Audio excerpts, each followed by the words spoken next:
Last month, the Taliban issued a 114-page, 35-article document that aims to what it calls promotion of virtue and elimination of vice as per the Islamic laws. The new laws, focusing largely against women, were approved by the Taliban Supreme Leader Hibatullah Akhundzada. One of the restrictions makes it illegal for a woman's voice to be heard by male strangers in public. It also prohibits women's faces from being seen in public. Mayank Chhaya Reports spoke to Mahbouba Seraj, the well-known campaigner for Afghan women and children's rights, to understand how the new laws would make life worse than it already is. She is currently visiting the United States from Kabul. Mahbouba Seraj. Welcome to Mayank Chhaya Reports. Mr. Raj, it's always a pleasure to have you. Thank you. It's really a pleasure to be here. So glad to see you. Unfortunately, the subject is not pleasant at all. I was reading reports out of Kabul. There is a new 114-page, 35-article document that the Taliban says is going to promote virtue and eliminate vice. One of the articles forbids a woman's voice to be heard by male strangers in public. If you were in Kabul, you would be arrested, I suppose. So that's right. What do you think is going on? I mean, this is beyond absurd now, isn't that? It's absolutely beyond absurd. And the strangest thing is that, I mean, they're doing this thing. And what absolutely surprises me is the fact that the whole world is watching and thinking that it's perfectly fine to be doing these things. That is the part that I'm sorry, I really don't get it. It's like one group has gone maybe, are doing their thing. That was their thing always. But what about the world? Was it their thing always also? I have no idea what is going on. But yeah, they're all accepting it and they think it's it's the way we are and this is the way we want. And it's an internal policy of my country and everything is fine and they should be doing that. That's it. And nobody's saying anything. And right now, my voice is haram, for God's sakes. I mean, everything else was our face, our body, everything. Yeah. Now my voice, our voices are haram. It should not be heard. And if our voices are heard, the men of Afghanistan are going to get excited. I mean, really? This is where we are. I have absolutely no idea what on earth is going on. But hey. How does it work at the? I'm sorry to be tickled by this somewhat, but how does it work at the practical level? I mean, women come out, they may have some little voice coming out at some point in life while they're on the streets. What is the Taliban's end game here?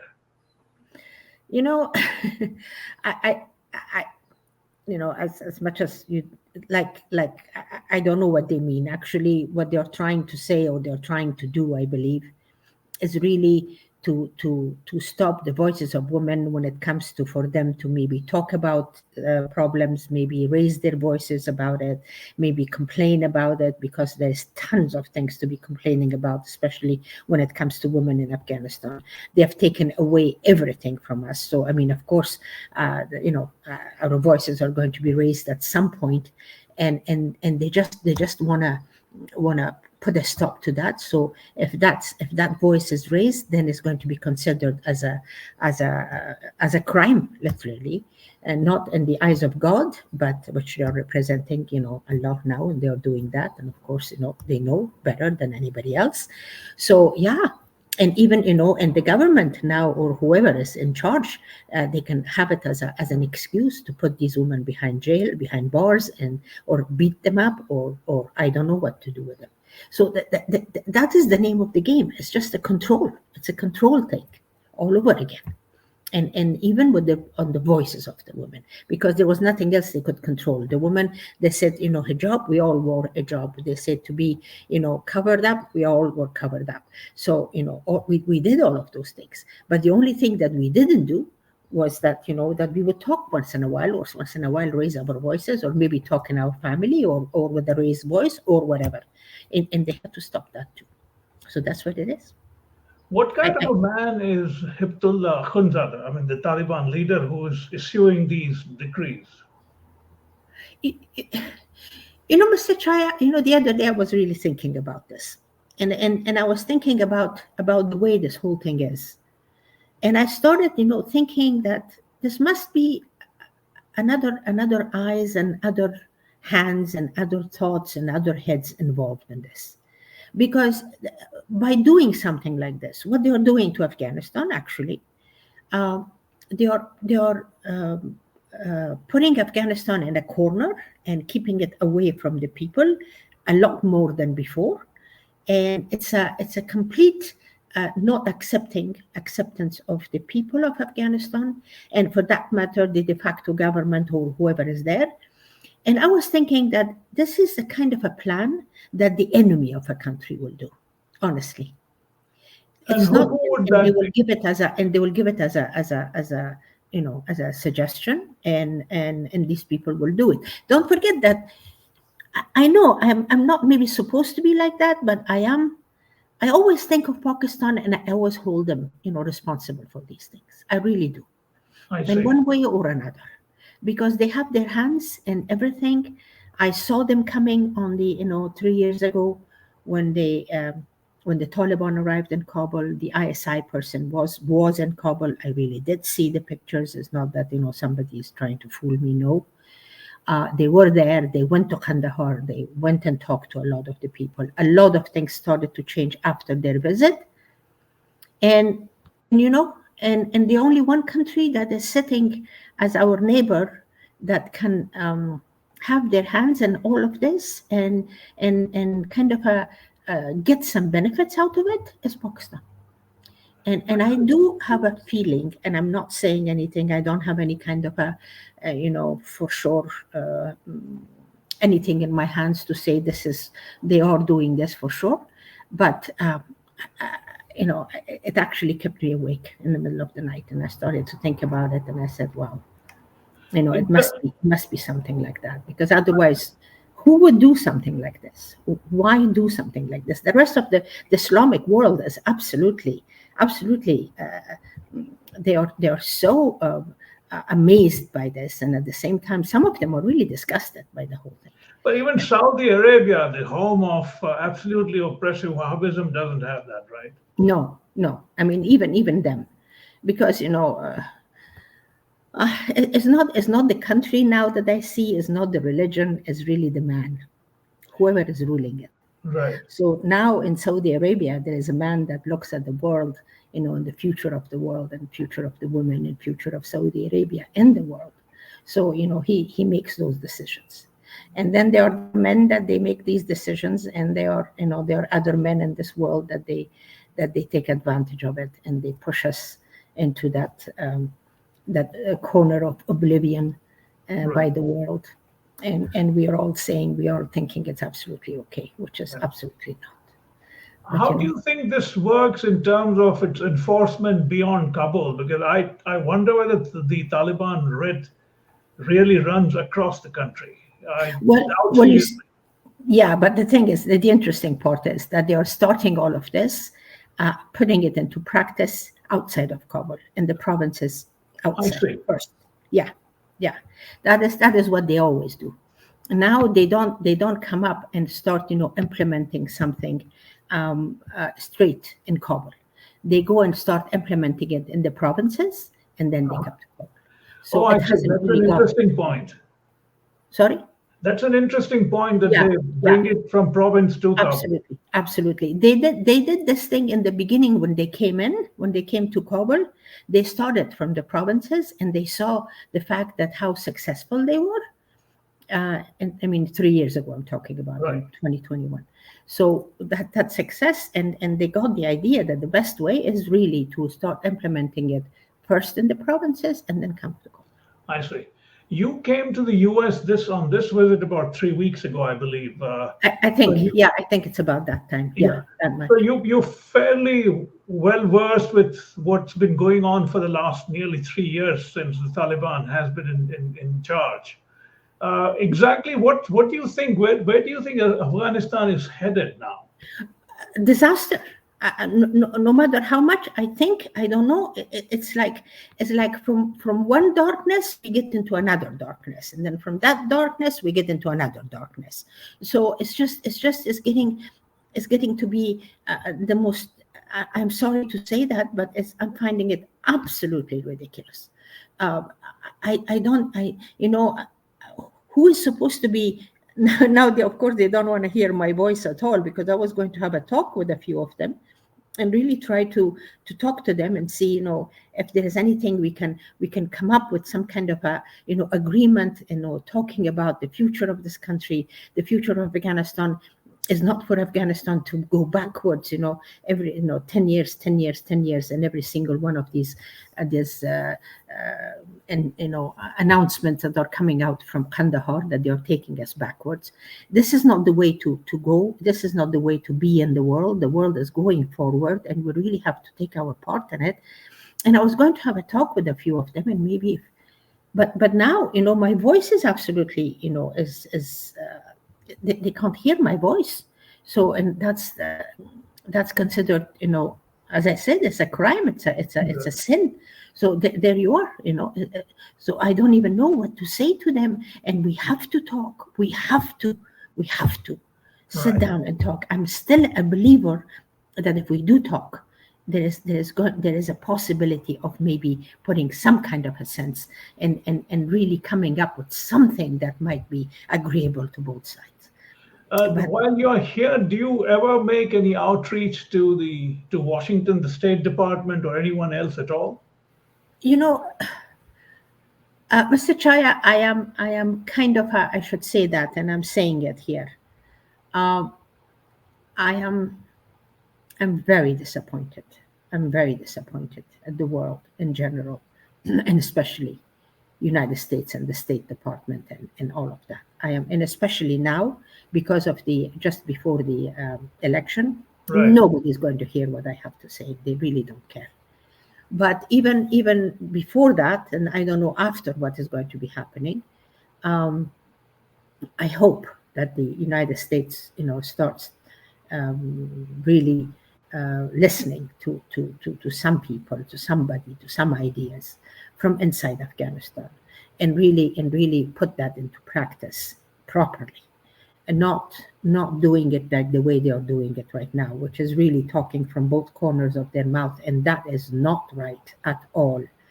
It doesn't sit right with us. It doesn't sit right with the woman in Afghanistan in general, with the philosophy of the United States, with the way this country is supposed to be. It's democracy, everything. It just goes so much against all of that that it kind of it is very disappointing for me. So that's why, no, I have not reached anybody, and I really wouldn't, because it's going to be a waste of my time and theirs. And right now they're very busy. They Right. have, they have their hands full. In the event that Kamala Harris does indeed become president, do you think the very fact of her gender may have some influence on the way U.S. looks at Afghanistan, especially the women of Afghanistan? Uh, it all depends, because again, as I said, it really has to do with the person a lot in the world.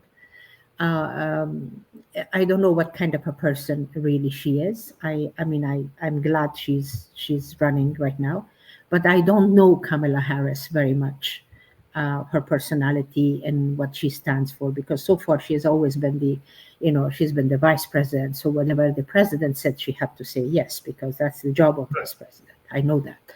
But as far as herself and what kind of a ideology she has personally, what she stands for, what does she really thinks of, for example, Gaza? What does she really thinks of the Israeli invasion of that part of the world, and of the way the Middle East is going right now, and the way this whole thing is? Um, I don't know what she really thinks of that. So I can't say, but I hope she, well, anyways, as I said, she will have her hands full, Right. because there is a lot that she has to consider as a Right. president, and also the fact that she's a woman, and some parts is going to help and some parts is not going Yeah. On the question of Israel, Gaza, I think she has struck a reasonable balance going by her pronouncement so far, in the sense while saying that the US will stand by Israel, she's also talking equally firmly about the rights of the Palestinian people, especially in the context of two-state solution. She Yeah. is for that. So I suppose there could be some glimmer of hope there. I hope so. I hope so. And right now, for her and for the world, to tell you the honest truth, really, and the balance of the world, and the fact that because there is that one man that wants to push the world towards a third world war, and that's Netanyahu, and I don't know why he's thinking like that. But for her, that will be the most important thing to do at this Right, point, really. right, I mean, that will be her priority. If I was going to be the president, I would think of Gaza and I would think of Palestine. right. Absolutely first. Absolutely. Yeah. Once whoever is the president, once they settle down, do you think anyone in Kabul, among the Taliban leadership, would reach out in any way to revive some sort of relationship because it's Oh, now practically dead? Mr. Chaya, I'm sure of it. I'm sure they are in a relationship already. The only thing is that we don't know anything about it. They are very much in a relationship. I mean, all of this does not happen without two countries, being in some kind of a relationship, and not at all. So I'm sure they are going to, maybe make it better, make it stronger, come and talk about it or whatever. But they're never going to say it out loud, or no, the world will ever know anything about it, because it's going to be, it's not going to work well for either one of them, for the United States nor for Right. the Taliban. So they're going to keep it hush hush. But oh yeah, they are going to be talking. Yes, they have, and they are, and they will in the future too. Yeah, for sure. For Just the sure. last point, I wanted your, once again, the question that I often ask you.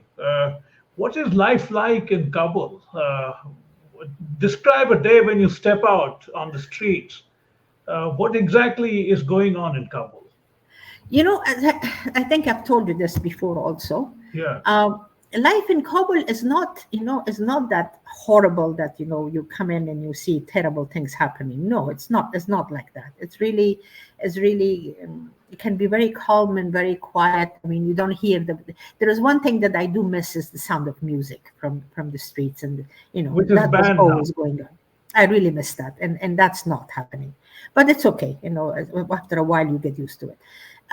But in the rest, it's fine. One sees women on the streets of Kabul all covered up, a bit more covered up than before, but they are walking around. They are going to places. They are going shopping, and they are there. Sometimes they go to the restaurants. Life goes on. The weather is going to be beautiful from now on, because autumn is going to be there.